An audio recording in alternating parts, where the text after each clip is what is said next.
আসসালামু আলাইকুম গাইস, আজকে আমরা এখানে আছি নদীর পাড়ে। আজকে আমাদের নদীর পাড়ে দ্বিতীয় দিন। আগের ভিডিওতে আসছিলাম, আপনাদের দেখাইছি আগের ভিডিওতে নদীর পাড়ে সুন্দর দৃশ্য। আজকে আরো আরো দৃশ্য দেখানোর জন্য আসছি। আজকে আমরা গতকাল যে পর্যন্ত আসছিলাম, আজকেও কিন্তু আমরা ওই পর্যন্ত আসছি। আমরা আজকে বেশি দূর যাবো না, কারণ হচ্ছে আমরা অনেক লেট করে ফেলি। এখান থেকে আমাদের যেতে, আগেও বলেছি, এখান থেকে কিন্তু আমাদের 1 ঘন্টারও সময় বেশি লাগে। তার জন্য আমরা হচ্ছে আজকে বেশি ঘোরাফেরা করবো না, আর আপনাদের আজকে সংক্ষেপে ভিডিও দেখিয়ে দিব। তার জন্য চলুন আমরা ভিডিও দেখে আসি।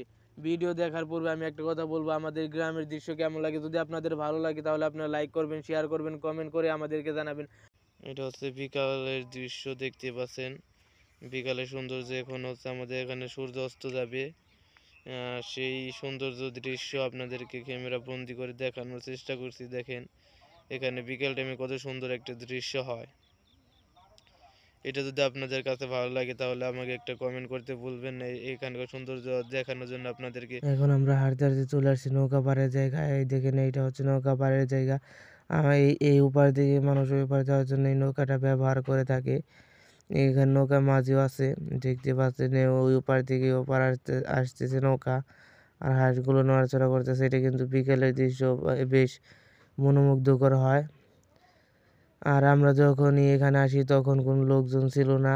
আর ওখানে দেখা যাচ্ছে কিছু লোকজন হচ্ছে পিকনিক করার জন্য আসছে। আর রাং পাতিল নিয়ে আসছে, এখানে পিকনিক করবে রান্না করে খাওয়ার জন্য। তো আপনারা চাইলে কিন্তু আমাদের এখানে আসতে পারেন। দেখেন আরও লোকজন হাঁটতেছে। বিকেলে সৌন্দর্য। আমরা উপরে চলে আসছি, আমরা এখন চলে যাব। আর আমাদের এই ভিডিও কেমন লাগলো আপনারা একটু কমেন্ট করে জানাবেন। ধন্যবাদ।